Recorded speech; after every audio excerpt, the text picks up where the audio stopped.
May isang bagay na gusto kong maintindihan ng ating mga mamamayan.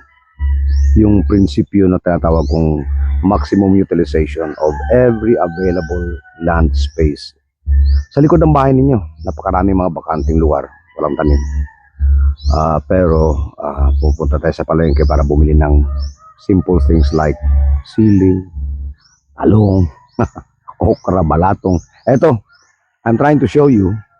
Ito yung balatong na tinanim ni Obet, yung aking katulong dito. Ito naman yung mga okra. At nag-uumpisa ng mamulaklak. Ito naman yung mga talong.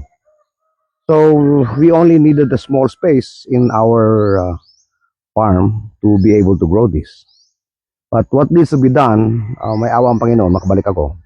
Ito yung dapat ating i-educate talaga yung ating mga mamamayan sa North Cotabato. Sa likod ng bahay, magtanim tayo na maski talong, okra, balatong, sili.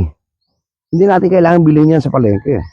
All that I will do is that we will conduct an orientation workshop on vegetable farming, simple vegetable farming.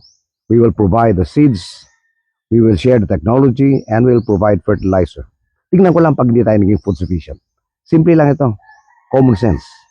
Sabi ko nga, governance is common sense.